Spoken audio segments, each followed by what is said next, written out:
आप सभी का स्वागत है मेरे YouTube चैनल स्टडी बायोलॉजी में। पिछले जो टॉपिक में हमने पढ़ा था अलैंगिक जनन क्या होता है, उसके बाद कायिक जनन क्या होता है। आज हम पढ़ने वाले हैं लैंगिक जनन क्या होता है, सेक्सुअल रिप्रोडक्शन क्या होता है। तो लैंगिक जनन के बारे में पढ़ने से पहले यदि आपने हमारे चैनल को अभी सब्सक्राइब नहीं किया तो सब्सक्राइब कर लीजिए ताकि आपको नेक्स्ट जो है वीडियो प्राप्त होते रहे।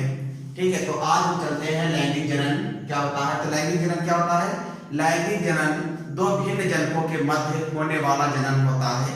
दो भिन्न जनकों अर्थात दो भिन्न जो है टाइप के जो है जीवों के बीच जो है जनन होता है, जिसमें जो है एक को हम नर कहते हैं, दूसरे को मादा कहा जाता है।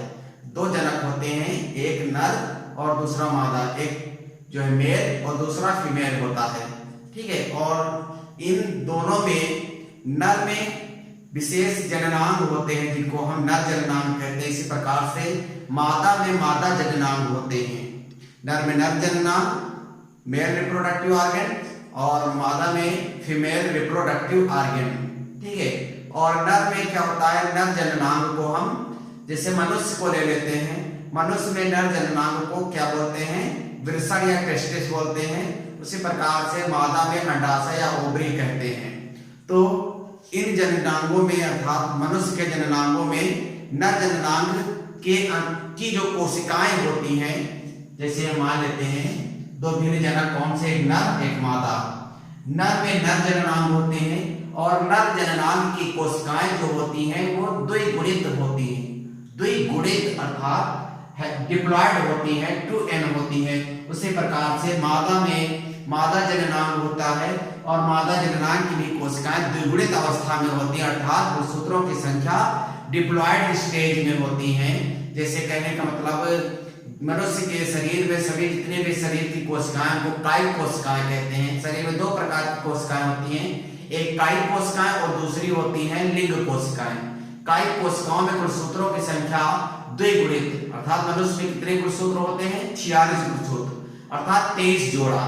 द्विगुणित का अर्थात 23 जोड़ा गुणसूत्र होते हैं। उसी प्रकार से शरीर के सभी कोशिकाओं में 46 गुणसूत्र होते हैं, लेकिन जो लिंग कोशिकाएं होती हैं जैसे नर लिंग जननांग जिसे हम वृषण या टेस्टिस कहते हैं, तो उसमें कितने होंगे, उनकी कोशिकाओं में टेस्टिस की कोशिकाओं में गुणसूत्रों की संख्या 46 होगी अर्थात द्विगुणित अवस्था में होगी। उसी प्रकार से मादा जननांग में भी जो है जननांग की जो कोशिकाएं होंगी वो भी एक द्विगुणित अवस्था में अर्थात 46 गुणसूत्र वाली कोशिकाएं होंगी। और इन नर जननांग या मादा जननांगों में क्या होता है, इन कोशिकाओं में नर जननांग की कोशिकाओं में और इधर मादा जननांग की कोशिकाओं में अर्धसूत्री कोशिका विभाजन होता है अर्थात मियोसिस होता है। और जब मियोसिस होता है तो क्या बनते हैं, इकाइयों के रूप में जनन की इकाई बनती है। जनन की इकाई क्या होती है, नर की जनन इकाई नर युग्मक और मादा जननांग की जो इकाई होती है, जनन की इकाई होती है, उसे हम मादा युग्मक कहते हैं। मेल गैमीट और फीमेल गैमीट ये दोनों जब मिलते हैं, नर और मादा के जो युग्मक हैं वो आपस में जब मिलते हैं तो उस क्रिया को हम क्या कहते हैं, निषेचन या फर्टिलाइजेशन कहते हैं। फर्टिलाइजेशन के द्वारा एक द्विगुणित जो है अंग बन जाता है या अवस्था आती है। नर युग्मक किस अवस्था में होता है, हैप्लॉइड स्टेज में होता है। हैप्लॉइड होता है अर्थात गुणसूत्रों की संख्या आधी होती है। मान लेते हैं नर जननांग में, मनुष्य के नर जननांग में 46 गुणसूत्र थे अर्थात 23 जोड़ा 46 गुणसूत्र। इसी प्रकार 46 इसमें रहे होंगे, लेकिन जो युग्मक बनते हैं युग्मकों में गुणसूत्रों की संख्या आधी होती है अर्थात n बराबर कितने हो जाएंगे, 23 गुणसूत्र हो जाएंगे। तो युग्मकों में गुणसूत्रों की संख्या आधी होती है, इसमें भी n तो इसमें भी गुणसूत्रों की संख्या आधी n और n अर्थात 23 गुणसूत्र होते हैं। और दोनों जब मिलती हैं कोशिकाएं, नर युग्मक जैसे मान लेते हैं ये नर युग्मक, मनुष्य के नर युग्मक को शुक्राणु कहते हैं और मादा युग्मक को अंडाणु कहते हैं। इसको शुक्राणु बोलते हैं और इसे अंडाणु बोलते हैं। और दोनों जब मिलते हैं इस क्रिया को निषेचन कहते हैं। निषेचन से क्या बनता है, निषेचन से जायगोट अर्थात युग्मनज बनता है। युग्मनज किस अवस्था में होता है, द्विगुणित अवस्था में आ जाता है। इसके n गुणसूत्र अर्थात 23 गुणसूत्र, इसके n गुणसूत्र अर्थात 23 गुणसूत्र, दोनों के 23 गुणसूत्र मिलकर 2n अर्थात 46 गुणसूत्र हो जाते हैं। 46 गुणसूत्र वाला क्या बनता है, जायगोट बनता है। और ये जायगोट कुछ जो है जीवों में डायरेक्ट जायगोट से नया जीव बन जाता है, नया जो है जीव बन जाता है, न्यू ऑर्गेनिज्म बन जाता है। ठीक है, जैसे इसमें आप शैवालों में या जो आपके कवक हैं इनमें क्या होता है कि निषेचन के बाद जायगोट बनता है, जायगोट से डायरेक्ट जो है नया जो है जीव बन जाता है। लेकिन जो उच्च वर्ग के पौधे या जंतु हैं उनमें जो है युग्मनज या जायगोट के बाद एक और सी अवस्था आती है जिसको भ्रूण कहते हैं या एम्ब्रियो कहते हैं। तो वो एम्ब्रियो या भ्रूण जो है विकसित होकर नए ऑर्गेनिज्म का निर्माण करता है, न्यू जो है नया जीव बनता है। ठीक है, और उसके बाद युग्मक जो होते हैं, यहाँ पर हमने इसका विस्तार भी किया है। युग्मक गैमेट तीन प्रकार के होते हैं। युग्मक तीन प्रकार के होते हैं, कौन कौन से, समयुग्मक जो है, असमयुग्मक और अयुग्मक या विषम युग्मक, ये तीन प्रकार के युग्मक होते हैं। समयुग्मक अर्थात समान प्रकार के युग्मक अर्थात बनावट या संरचना के आधार पर समान होते हैं लेकिन इनकी कार्यकी जो होती है वो भिन्न होती है। जैसे कि एग्जांपल में यूलोथ्रिक्स, सिंकाइटेरियम आदि में जो है समयुग्मक पाए जाते हैं। समयुग्मक अर्थात समान प्रकार के युग्मक देखने में एक जैसे होते हैं, संरचना या बनावट के आधार पर एक जैसे होते हैं, किंतु जो है ये जैसे इनकी बनावट भी एक जैसी है और आकार भी एक जैसा है। यूलोथ्रिक्स और स्पाइरोगायरा इन शैवालों में सिंकाइटेरियम कवक है। इन कवकों में जो है समयुग्मक पाए जाते हैं जो देखने में एक जैसे होते हैं, लेकिन एक जो है प्लस एक माइनस, कहने का मतलब एक नर और एक मादा होता है। ठीक है, इसी प्रकार से जो है असमयुग्मक एनाइसोडर्मस अर्थात इसमें असमयुग्मक असमान प्रकार के युग्मक होते हैं जिसमें जो है एक युग्मक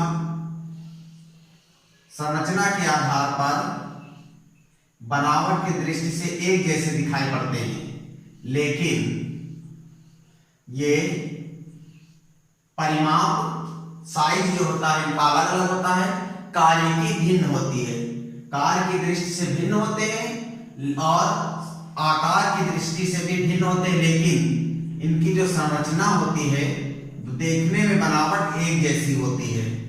ठीक है, बस ये कि एक आकार में छोटा होता है, एक को मेगा गैमीट बोलते हैं या माइक्रो गैमीट दीर्घ युग्मक। इसी प्रकार से इसको माइक्रो गैमीट या लघु युग्मक कहते हैं। इसी प्रकार से ये तो हो गए समयुग्मक आइसोडर्मस और दूसरे हैं असमयुग्मक, ये थे असमयुग्मक और इससे पहले आपने जो पढ़ा था वो समयुग्मक था। इसके बाद आ जाते हैं विषम युग्मक या अंड युग्मक। इसमें क्या होता है, एक जो है मादा युग्मक जो होता है वो आकार में बड़ा गोल आकृति का होता है और ये अचल होता है, इसमें किसी प्रकार की फेजला नहीं पाई जाती। और दूसरा जो होता है वो उसमें फ्लेगला पाई जाती है, उसमें गमन होता है। जैसे मनुष्य में देखते हैं शुक्राणु जो होता है पुच्छ युक्त होता है, ठीक है, गमन कर सकता है, लेकिन जो अंडाणु होता है ओवम उसमें जो है कशाविकाएं नहीं पाई जाती हैं, जिसके कारण ये गमन नहीं कर सकता है। तो ये किस प्रकार के युग्मक हैं, ये विषम युग्मक हैं जो संरचना की दृष्टि से, बनावट की दृष्टि से भी और कार्य की दृष्टि से भिन्न होते हैं। तो ये अंडाणु हो गया और ये क्या है ये शुक्राणु हो गया, ठीक है। और ये दोनों आकार और कार्य की दृष्टि से भिन्न होते हैं। एग्जाम्पल में किसमें पाया जाता है?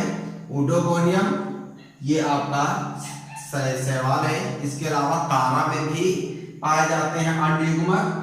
और मोनोबिलेफेरेला ये एक प्रकार का कवक है जिसमें क्या बनते हैं? अंड युग्मक प्रकार के युग्मक बनते हैं, ठीक है। तो युग्मक कितने प्रकार के होते हैं?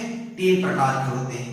पहला है समयुग्मक, जिसमें जो युग्मक होते हैं वो बनावट की दृष्टि से बाहर से देखने में एक जैसे होते हैं और कार्य में भिन्न होते हैं। दूसरे असमयुग्मक, जिसमें एक युग्मक बड़ा और दूसरा युग्मक छोटा होता है। विषम युग्मक में एक मादा युग्मक बड़ा और नर युग्मक छोटा। मादा युग्मक अचल होता है, गमन नहीं कर सकता है, और नर युग्मक गमन कर सकता है, ठीक है। तो समयुग्मक आइसोगैमस, इसका एग्जांपल यूरोथ्रिक्स है, स्पाइरोगायरा है, इन शैवालों में। और सिंकाइटेरियम कवक में इस प्रकार के समयुग्मक टाइप के पाए जाते हैं। और असमयुग्मक एनाइसोगैमस क्लेमाइडोमोनास शैवाल है, एनोमाइसिस कवक में पाए जाते हैं। और अंड युग्मक या विषम युग्मक ओगैमस या हेटेरोगैमस इस प्रकार का किसमें पाया जाता है? ओडोगोनियम कारा जैसे शैवालों में। और मोनोबिलेफेरेला में ये प्रकार का कवक है जिसमें अंड युग्मक टाइप का जो है युग्मक बनते हैं, ठीक है। तो ये था लैंगिक जनन, ठीक है। आज से जनन समाप्त होता है। अगले वीडियो में हम अगले टॉपिक पर बात करेंगे, ठीक है। धन्यवाद।